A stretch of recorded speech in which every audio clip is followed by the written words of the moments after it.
이 같은 대법원의 판결에 삼성은 큰 충격을 받은 모습입니다.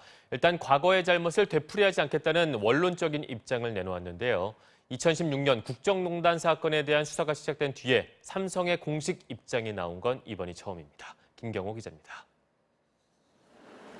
삼성전자는 판결 직후 입장문을 내고 국민 여러분께 심려를 끼쳐 송구스럽게 생각한다며 고개를 숙였습니다.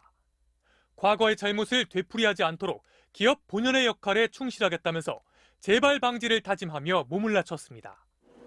지난 2016년 최순실 국정농단 사태로 검찰 수사가 시작된 이후 삼성이 공식 입장을 낸 건 이번이 처음입니다.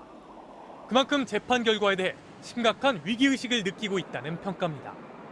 삼성전자 주가는 1.7% 떨어졌고 경영권 불법 승계 의혹으로 수사를 받고 있는 삼성물산과 삼성바이오로직스는 4% 이상 큰 폭으로 하락했습니다. 삼성은 이재용 부회장이 재수감될 경우 겪게 될 오너 부재 상황을 우려하고 있습니다.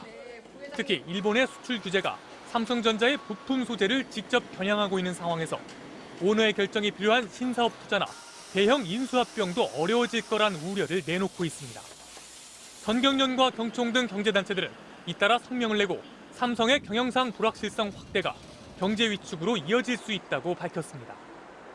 하지만 삼성전자는 물론 계열사들의 전문 경영인 체제가 정착돼 있고 시스템 반도체 등 미래 산업에 대한 대규모 투자도 이미 확정돼 진행 중인 만큼 당장 악영향은 없을 것이란 분석도 잇따릅니다. 비상한 상황이긴 하지만 당장은 삼성전자나 삼성그룹에 아주 큰 리스크는 저는 없다고 봅니다.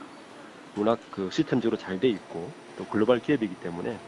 참여연대와 경실련 등은 이번 판결이 정경유착이나 불법적인 경영 승계의 고리를 끊고 경제 질서를 바로잡는 계기가 돼야 한다는 반응을 내놨습니다. MBC 뉴스 김경호입니다.